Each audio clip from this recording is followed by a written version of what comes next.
Bonsoir Jean-Pierre Daroussin, Bonsoir, bienvenue à Saint-Étienne. merci. Merci d'avoir accepté ce rendez-vous. On est là pour parler d'une pièce que vous jouez dans quelques heures, j'ai envie de dire, à Saint-Chamond, qui s'appelle Un Rimbaud en feu. Alors, une question toute simple, pourquoi Rimbaud en feu? Pourquoi jouer Rimbaud? Alors, vraiment, il y a toute une historique, un cheminement qui nous a amené avec Jean-Michel Jean à élaborer ce texte et donc ce spectacle aussi. Euh, il y a eu du confinement qui est passé par là. Et je devais jouer un spectacle au théâtre qui n'a pas pu se faire. Et on m'a lancé sur l'idée de faire un seul en scène avec une forme de carte blanche. J'ai commencé à écrire. Et puis j'ai un camarade qui est Jean-Michel Jean, qui est un spécialiste de Rimbaud. Lui, il a beaucoup travaillé sur Rimbaud, il a fait des documentaires sur Rimbaud, tout ça. Et pendant le confinement, je l'avais au téléphone et il m'a dit oh, j'aimerais bien essayer d'écrire un texte là-dessus pour toi. Et donc il a commencé, je lui ai mis un petit peu un cadre, puis il a commencé à écrire. On s'est envoyé des mails petit à petit, on a élaboré, et puis il a fini par livrer un texte. Et après, on a fait en sorte de se lever et de faire que ce texte devienne un spectacle et de travailler avec Anna Novion, la metteuse en scène, pour que ce texte soit livré en tant que, on va dire, œuvre dramatique, avec un personnage, avec... Et vous avez parlé d'un cadre, comment vous avez défini ce cadre? Alors, si vous voulez savoir ce que je lui ai dit, je lui ai dit, d'accord, mais je lui ai dit Rimbaud, oui, c'est une bonne idée, c'est vrai que ça va permettre peut-être, effectivement, en plus de glisser quelques poésies, c'est toujours pas mal de glisser quelques poésies de Rimbaud. Mais je lui ai dit, moi, en tous les cas, s'il faut que ça soit du théâtre, je lui ai dit, il faut que le personnage soit monstrueux. Je lui ai dit, voilà, le théâtre, pour que ça existe, il faut que les personnages, il faut qu'il y ait une forme de folie et une forme de monstruosité. Donc il est parti sur cette idée-là et il a fait un Rimbaud fou. Et c'est pour ça qu'on l'appelle En Feu, parce que on aurait pu dire En Fou, mais voilà, en feu c'est mieux. Et parce que c'est voilà, c'est un personnage qui est un Rimbaud de toute éternité. C'est un Rimbaud qui circule à travers les temps, à travers les mots, et qui se retrouve être quelqu'un qui est certainement qui est enfermé dans un cadre, en tous les cas. Avec, on peut comprendre qu'il est un peu dans un hôpital psychiatrique. Et sa fantaisie et ses débordements sont cadrés par sa folie, on va dire. Et justement, vous le projetez sur les années qu'on vit aujourd'hui? Oui, oui, petit à petit dans le spectacle, ces débordements deviennent de plus en plus en rapport avec ce qu'on peut Et vivre. comment on fait là? On se laisse aller ou alors comment on essaie de coller au personnage? Comment on essaie d'inventer l'avenir qu'il n'a pas connu finalement? Ah bah ça c'est le domaine de l'écriture, c'est Ouais. le domaine de l'auteur qui a fantasmé qu'est-ce que connaissant Rimbaud, qu'est-ce que Rimbaud pourrait penser, quel serait son sentiment, comment son âme serait secouée, comment ça gigoterait dans son intérieur en vivant ce que notre époque. Mais vous avez amené votre touche aussi, non? Bah, Parce que vous avez défini un cadre. forcément, à un moment donné, le personnage, oui, puisqu'il s'agit d'avoir un rapport d'une humanité avec quelqu'un qui pense, avec quelqu'un qui cherche à comprendre le monde et à trouver des liens entre ce qui est autour de lui et lui, alors que lui est quand même quelqu'un qui est dans un univers, on va dire, presque carcéral, il est enfermé. Et il a des rapports quand même avec son infirmier gardien, mais qu'on ne voit pas, et c'est à travers ou son imagination ou à travers les murs. C'est un spectacle qui s'adresse à qui? À quel public qui veut toucher ce spectacle? C'est un public de 7 à 77 ans ou alors c'est un public un peu plus averti? Non, franchement, pour l'instant, les quelques personnes qui ont vu, on a fait, voilà, c'est la première à Saint-Chamond, mais on a quand même déjà, on a travaillé. On m'a dit que vous avez joué vendredi. Oui, par exemple, oui. Comment ça s'est passé alors vendredi? Eh ben, ça s'est passé plus que très très bien. Et non, justement, on peut constater que petit à petit, la chaleur humaine et la générosité de ce personnage va totalement au-delà des références. On n'a pas besoin de connaître ni l'œuvre de Rimbaud, ni savoir voilà, même les références sont toujours très simples et très abordables. Elles ne sont pas là pour faire référence, il n'y a aucune érudition dans le spectacle. C'est justement ça qui me touche et je ne pourrais pas supporter de faire un spectacle qui serait hermétique, qui serait destiné qu'à une certaine catégorie de gens, qui serait... je fais toujours j'ai toujours besoin de faire des spectacles pour que n'importe qui puisse... Accès à tous. N'importe qui puisse en tous les cas en retirer quelque chose qui va pousser à l'intérieur de lui et qui va faire une résonance, qu'il va y avoir une possibilité d'y trouver une réflexion, et puis aussi du plaisir et du spectaculaire. Parce que quand j'ai dit à mon camarade, il faut d'accord, mais il faut de la folie, il faut de la monstruosité, c'est parce qu'on cherche aussi le spectaculaire. On cherche aussi à ce que d'un seul coup, ça décoiffe et que ça défrise un peu les gens, que ce qu'ils se disent d'un seul coup soit quelque chose aussi qui fasse que... Ah ouais, et puis le plaisir du jeu. Quand on se présente sur scène devant des spectateurs, c'est aussi pour qu'ils puissent savourer, j'ai envie de vous dire. Ouais, savourer vos mots, votre jeu. Oui, enfin, être complice alors là, je suis tout seul en scène, mais quand on est à plusieurs, c'est pareil, d'être complice du plaisir que l'on a. Et c'est ça aussi qu'on communique. Justement, vous êtes seul sur scène. Ouais. Est-ce que c'est plus difficile de jouer tout seul? Est-ce qu'on trouve ses repères, on marque des respirations? Je sais comment ça. Est-ce que c'est différent de jouer tout seul? C'est par rapport à une pièce classique, j'allais dire, avec plusieurs acteurs. Alors, là, dans la mesure où c'est pas du tout justement un récit, où c'est pas quelqu'un qui prend la parole il y a quand même un personnage qui vit une situation. Donc c'est un personnage ses interlocuteurs sont les murs. Et son imagination. Il est en relation avec une pensée qu'il produit lui-même et des réactions qu'il produit lui-même. Donc il y a quand même un certain type de relation. Évidemment, je ne dirais pas que c'est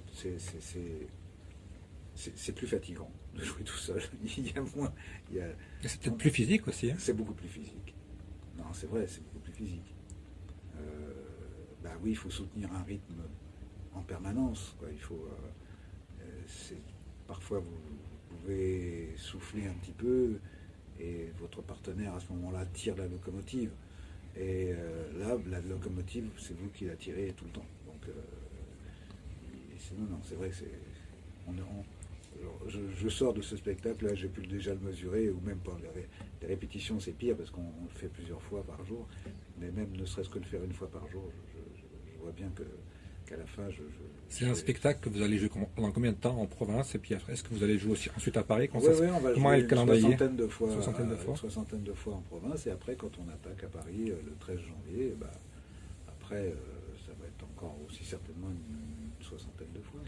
Alors vous qui avez du métier, hein, je peux le dire, est-ce que votre spectacle qu'on va voir aujourd'hui ou demain ou après-demain à Saint-Chamond, il sera légèrement différent dans quelques mois par rapport à ce que vous allez vivre sur scène, par rapport peut-être à des choses qui fonctionnent moins que d'autres, je ne sais pas. C'est pas comme un one-man show, parce que c'est quelque chose d'écrit déjà, mais est-ce qu'il y a peut-être des respirations qui seront différentes?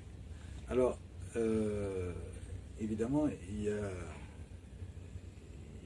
une fraîcheur quand on commence quand on fait une première, tout ça, qui est toujours d'ailleurs très intéressante. Mais le spectacle est très mis en scène, très chorégraphié, très rythmé et très précis. Je dirais que le spectacle est très précis. Je pense que metteuse en scène, je ne vais pas avoir trop intérêt à décaler et à changer. Mais de façon générale, justement, puisque vous me parlez de mon expérience, j'ai pu remarquer que les gens, les spectateurs, évidemment, voient beaucoup moins de différence entre une première représentation et une 200e, une 150e ou une 500e, ça m'est déjà arrivé, vaut beaucoup moins de différence que ce que nous, on peut ressentir. Nous, en tant que personne qui produit le spectacle, la moindre variation à l'intérieur du spectacle, pour nous, paraît énorme. On trouve quelque chose de nouveau. Est-ce que ça peut vous déstabiliser des moments dans le texte? Non, ce qui me déstabilise, c'est quand il y a des accidents, ou il y a des interventions, ou des choses comme ça, ou des trucs.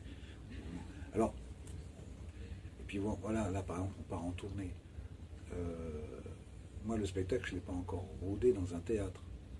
Quand on est habitué à jouer, en général, on fait l'inverse. On joue à Paris, et on a nos repères dans un théâtre. Là, les repères changent tous les jours. Donc déjà, il vaut mieux pas en avoir trop. Mais quand même, il y a l'espace de jeu qui sera toujours le même. Je pense que pour ce spectacle-là, je suis prêt à parier que ça ne variera pas beaucoup dans le temps. On fera une minute de plus, une minute de moins. Mais globalement, c'est assez cadré. Et il le faut quand on est tout seul sur scène.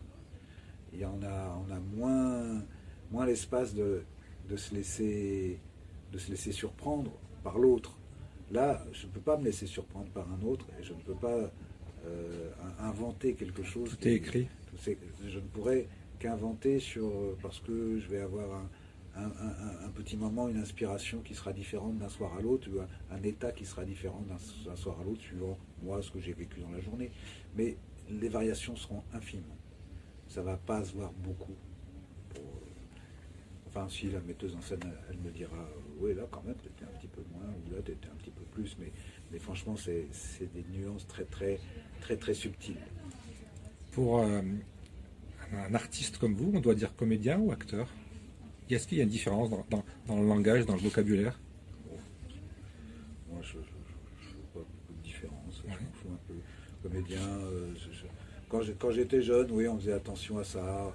Quand j'étais au conservatoire, on défendait le théâtre, donc on disait comédien, ça faisait quelque chose. Bon, j'aurais peut-être plutôt tendance à dire acteur, puisque maintenant je trouve qu'il faut plutôt défendre le cinéma.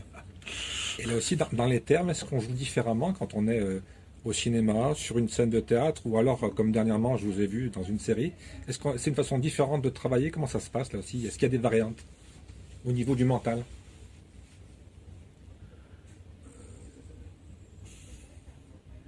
Il y a toujours ce petit artisanat qu'on vous confie. Votre travail, ça va être de faire vivre un personnage, et que ce personnage, ce qu'il dit, ce qu'il pense, ce qu'il ressent, sur le moment, sur l'instant, ça va passer à travers vous, et ça sera toujours, il y aura toujours cette base-là. Cette base-là, elle est la même qu'on joue au théâtre, qu'on joue dans une série, qu'on joue au cinéma. Il y a toujours l'idée de rendre hommage à un personnage qu'on vous a confié. Voilà, c'est à vous. Voilà, on vous confie une humanité qui n'existe pas, c'est à vous de la créer pendant un temps. Et ça sera toujours la même chose. Après, c'est le style. Mais le cinéma, c'est quand même beaucoup basé sur le réalisme. Le type de crédibilité qu'on vous demande au cinéma, elle est... oui, on a quand même moins... il faut qu'il y ait un type de naturel qui... Voilà, le cadre du cinéma implique quelque chose qui est un peu dans le réalisme. Le théâtre a beaucoup plus de liberté. On peut vraiment on peut déclencher des imaginations avec des artifices très très simples, et le spectateur a tendance à croire ce qu'il voit, et il se trouve qu'il le voit en direct, donc il y croit encore plus. Au cinéma, on a joué. Le cinéma, c'est un art mort, et le théâtre, c'est un art vivant. Il y a quelque chose comme ça de... Donc dans ce truc qui est mort au cinéma, il faut cette illusion de réalité pour penser que ça a existé. On n'a pas besoin de ça au théâtre, puisque ça existe. On est en train de le voir. On est dans le réel. On est dans le réel. Donc il n'y a pas besoin de... Ça serait parfois même... Ça serait même une surenchère. Ça serait pas un peu redondant d'être un peu trop dans le réel. Non, parce qu'il y a du théâtre réaliste aussi, ça existe. Il y a des auteurs, les Allemands dans les années 70, ils ont exploré cette veine-là, qui est inintéressante d'ailleurs. Mais c'est vrai que d'avoir aussi à avoir cette expérience-là, d'avoir de la vie vraie qui se passe comme ça en direct sur scène, ça existe aussi. Non, le théâtre permet vraiment beaucoup de choses très différentes. Dans vos rôles, est-ce qu'il y a une part de vous, ou alors on est 100% différent, on est complètement dans ce rôle et on oublie complètement la personne que l'on est? Alors, la part de moi, elle existe, même si je l'oublie. Il vaut même mieux que je l'oublie, mais elle existera quand même. Elle existe à l'insu de mon plein gré, si vous voulez. Je suis moi-même à l'insu de mon plein gré quand je joue un personnage. Vous avez l'image d'un comédien, d'un acteur super sympathique. Est-ce que c'est quelque chose que vous cultivez? Ou alors c'est parce que vous avez eu des rôles qui ont fait... Est-ce que vous pourriez jouer un méchant dans un film? Oh, ça m'est déjà arrivé. Ouais, moi, j'ai pas ce souvenir. Non, ça m'est déjà arrivé des méchants, pas totalement méchants, mais des pervers en tous les cas. Quelque chose pas pareil. C'est pas tout à fait pareil. Oui, enfin, il y a une méchanceté quand même dans des pervers un peu dangereux, et parce que ambigu, parce que trouble. Oui, non, moi ça ne me dérange pas de jouer un méchant, mais évidemment je vais chercher, justement il y a ce moi qui existe quand même, et cette relation, cette complicité qui a pu s'établir avec le temps, avec le spectateur, qui fait de moi ce type qui dégage de l'empathie. Voilà. Donc, il va falloir que je lutte contre cet a priori, pour faire admettre au spectateur que oublier le jeu, oublier tout ça. J'espère avoir un vrai rôle de méchant parce que là, pour le coup, c'est un peu plus dangereux, un peu plus de challenge, bien sûr. Non, mais je pense que ça se joue. Pour jusqu'à présent, les méchants que j'ai pu jouer, c'était effectivement sur l'ambiguïté. Une brute épaisse qui serait vraiment oui, pourquoi pas, remarquez, mais je pense pas qu'ils vont y penser. Dans ce métier, pour avoir des rôles, il faut faire partir d'une famille, de plusieurs familles. Comment ça se passe là aussi? Comment on vous voit souvent dans les films de Guédiguian, on vous a vu dans d'autres familles un peu. Comment ça se passe là aussi pour aller chercher des rôles? On vous appelle, je pense que maintenant on vous appelle, est-ce que vous êtes renommé, mais est-ce que c'était difficile d'aller vous imposer sur des rôles? Comment ça s'est passé exactement là? Ou là c'est un travail d'agent et vous y touchez pas? Alors, moi je crois que je bénéficie du fait d'avoir été un acteur à une époque où c'était plus simple. Ouais. On était moins. Et par exemple, moi, quand j'ai commencé à faire ce métier, ça n'existait pas les castings. C'était par relation? Non, c'était pas par relation, c'était que les assistants, les metteurs en scène, tout ça, connaissaient les acteurs, ou même les metteurs en scène connaissaient les acteurs. Ouais, donc c'était une grande famille. Dans le théâtre. Voilà, ils allaient voir, il y a un tel, il y a un jeune là, au théâtre, on l'a vu, il est pas mal, il faudrait le prendre. Les gens avaient confiance, on prenait, puis voilà, c'était comme ça que ça se passait. Maintenant, si vous ne passez pas 3 ou 4 essais quand vous êtes un jeune acteur pour faire un film, personne n'a confiance. Les enjeux sont devenus énormes. Pourtant, c'était le même pognon qui était en jeu, hein. Mais on prenait ça moins au sérieux. Mais maintenant, vous ne faites pas des castings? Non, Vous avez un nom. oui, je ne fais pas de casting. Enfin, ça m'est. Bon, franchement, voilà, ça m'est jamais arrivé dans ma vie d'en faire. J'avais même pas. Non, mais moi, j'ai commencé à faire ce métier à une époque où il n'y avait même pas de photos, de machin, truc comme ça. On se connaît. Voilà, on était. Ouais, enfin, je sais pas, à l'époque de Belmondo vient de mourir, il avait 20 ans plus que moi, mais moi j'étais encore des derniers temps d'une époque où lui c'est pareil, il n'a jamais passé de casting. Voilà. Non mais même quand il était jeune, ça se faisait pas comme ça. On voyait, il jouait un petit peu au théâtre, on voyait, machin, il y avait un copain qui jouait. On n'était pas tant que ça à vouloir faire ce métier. Donc c'était plus simple. Donc moi j'ai jamais cherché à faire des rôles. On est dans le monde des séries aujourd'hui. Comment vous vous êtes retrouvé dans le bureau des légendes? Éric Rochant a vu un film que j'ai fait qui s'appelait Rendez-vous à Kiruna, qui est un film réalisé par la metteuse en scène de cette pièce, qui s'appelle Anna Novion. Et il a beaucoup aimé ce film et il m'a vu jouer dans un autre registre, qui était justement un registre de cadre supérieur,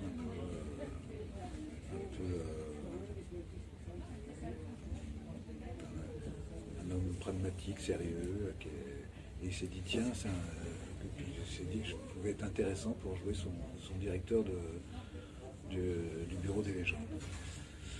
Et donc il me l'a proposé, et voilà, ça s'est fait. Et c'est le scénario qui vous a tué ou c'est vous qui avez décidé d'arrêter? Vous voulez savoir des anecdotes? Comme je suis, ouais. Je vous ai vu dans la série, je voulais avoir un peu d'infos. Comme j'ai regretté votre départ. Alors, non, la vérité, c'est que ce ne devait pas être moi qui voulais mourir réellement. Enfin, oui, j'avais pas tort dans ma question. Mais il se trouve que le tournage du Bureau des légendes avait pris du retard. Et moi, j'étais engagé dans un film avec Robert Guédiguian. Et donc, c'était compliqué. Les dates, ça se mélangeait. Et comme il y avait eu une promesse de fait que je sois libre pour faire ce film-là, donc la solution a été que, d'un seul coup, bien là, il suffit que si c'est lui qui meurt, on a résolu le problème. Deux petites dernières questions pour terminer. Votre meilleur souvenir dans ce métier, c'est quoi? Une rencontre, un film, c'est quoi?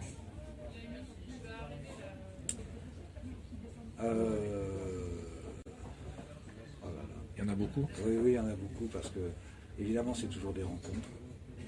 C'est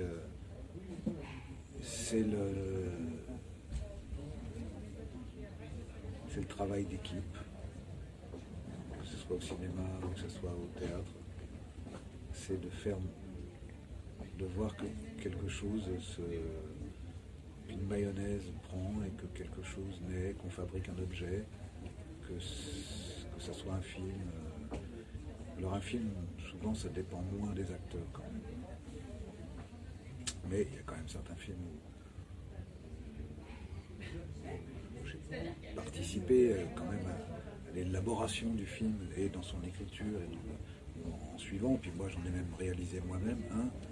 Donc je vois ce que c'est.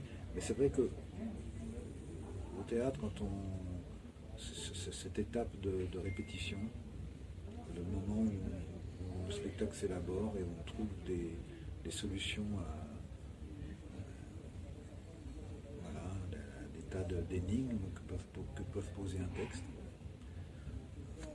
ça c'est assez miraculeux. C'est très joyeux, très très joyeux. Il y a un acteur ou une actrice qui vous ont impressionné, avec qui vous avez travaillé? Il y en a plusieurs. Une liste? Oui, il y en a plusieurs. Déjà, quand j'ai commencé au théâtre d'Arbois, moi j'ai commencé d'ailleurs par la troupe. On avait fait une troupe au conservatoire avec Catherine Fro, tout ça. Et ça nous a permis de continuer. Moi, c'est ça qui m'intéresse aussi, c'est de continuer à progresser. Donc, non, moi j'ai beaucoup aimé travailler avec Daniel Auteuil, puisque vous parliez le dialogue avec le jardinier. Un petit peu. J'ai adoré ce film. On commence l'interview. Donc, Daniel Daniel, c'était très très. Il vient très bientôt du côté de Firminy jouer. Ah oui. J'espère que j'aurai la chance peut-être de le croiser aussi. Bah, je vous le saluerai de ma part. Ben, je le ferai si j'ai la chance de le voir. Et c'est super de travailler avec lui. Quand j'ai commencé au théâtre, j'ai eu la chance de travailler avec aussi un des premiers travaux que j'ai fait, c'était avec Roland Dubillard. Roland Dubillard, c'est un auteur et un acteur. Vraiment, c'est un des plus grands avec lesquels j'ai travaillé. J'ai eu une rencontre formidable et quasi paternelle avec Roger Planchon. Ouais. À Saint-Chamond, il y a une salle Roger Planchon depuis quelques jours. J'ai appris ça. J'en suis très content parce que c'est un homme, c'est certainement un des plus grands cerveaux que j'ai rencontrés. Et puis au cinéma, si on veut, ouais, forcément, il y a des parcours avec après, tous mes camarades. Bon, je crois que le premier film que j'ai vu avec vous, c'était Mes meilleurs copains. Oui. Avec Lanvin, Bacri, tout ça. Alors, évidemment, c'est ce que j'allais dire. Là, je parle de ceux qui ne sont pas totalement dans mon cercle proche. D'abord parce que beaucoup sont décédés dans ce que je viens de dire. J'aurais pu rajouter évidemment Jean-Pierre Bacri qui lui aussi est décédé. Il n'y a pas longtemps, et sacré acteur aussi. Voilà. Je jouais avec lui sur scène. Et on l'a fait beaucoup tous les deux. Que ce soit Cuisine et Dépendance, on l'a joué presque 400 fois. Et Un air de famille, on l'a joué 500 fois. Donc on a passé quelques soirées ensemble sur scène. Et c'était un plaisir et c'était extrêmement ludique de jouer. Là, le mot jouer avec lui. Et il était dans la vie comme il est, comme l'image qu'on a de Bougon, ou alors c'était quelqu'un de plus joyeux en privé? Non, il n'était pas Bougon. Il était extrêmement drôle, extrêmement joyeux, extrêmement attentif. Mais ce qui le rendait Bougon, c'est que c'était quelqu'un de très exigeant. Lui-même et je dirais même un peu d'intransigeant. Donc son intransigeance pouvait donner cette image-là. Mais ça se transformait très vite en humour quand même. Toute dernière question avant de vous libérer. On est à Saint-Étienne. Quelle est l'image que vous avez de la région stéphanoise? Moi j'ai une bonne image. J'ai joué ici au théâtre à la Comédie de Saint-Étienne, au théâtre il y a quelques années. Une pièce à l'époque où Daniel Benoît était directeur. On avait joué Les Troyennes de Jean-Paul Sartre. Donc je suis resté un petit temps, on a répété ici tout ça. Je vivais ici à Saint-Étienne. Ça m'est arrivé plusieurs fois de passer. Évidemment, Saint-Étienne, ça évoque. C'est marrant parce que on est dans un hôtel, je viens de croiser Jacques Vendroux, que je connais par ailleurs. C'est les 90 ans du stade de Guichard aujourd'hui. C'est ce qu'il m'a dit. Donc voilà, c'est. Évidemment, je me suis. Moi qui suis d'une génération où on a beaucoup souffert parce que le football français se faisait tourner tout le temps. Je restais sur les souvenirs de Copa et tout ça, où ça marchait bien, mais 58. Après les années 60 et les années. C'était quand même plus difficile, même s'il y avait quand même des bons joueurs et tout, mais bon, il n'y avait pas l'élan que, il faut bien reconnaître, Saint-Étienne a amené, pour les amoureux du football, a amené un élan qui ne s'est pas éteint. C'est dans le cœur, Oui. comme à Lens. Voilà. Ou à Marseille. Marseille, c'est autre chose encore. Ah oui, Marseille, là. Bah oui. Non, si, c'est énorme aussi. Mais bien sûr. L'époque de Marseille, elle est énorme. L'époque de Scoblar et l'époque de Papin. Deux époques différentes. Oui. Enfin, oui. Alors, il se trouve que j'ai habité à Marseille à ce moment-là. Et vous arrivez à prendre l'accent marseillais quand vous êtes là-bas? J'ai même le droit de le prendre dans les films de Robert Guédiguian. C'est pour ça que je me pose la question. Oui. Je crois que je les ai tous vus à peu près. Ouais. Mais même dans les films de Daniel Auteuil, quand même, je joue pas Nice. Donc c'est c'est que j'arrive à prendre l'accent quand même. Tu me fends le cœur.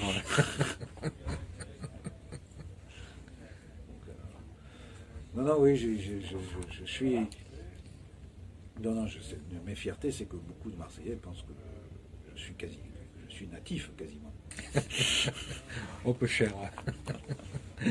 En tout cas, Jean-Pierre Daroussin, merci beaucoup d'avoir pris le temps de nous répondre pour ITW. J'ai envie de vous dire bon vent pour Rimbaud en feu. Eh ben, d'accord, on va attiser le feu de Rimbaud alors. Et puis encore merci d'être venu à Saint-Étienne et puis dans quelques jours à Saint-Chamond. Ok. Bonne soirée. Bonne soirée Et puis aussi. j'espère vous recroiser dans le futur. Merci. Merci.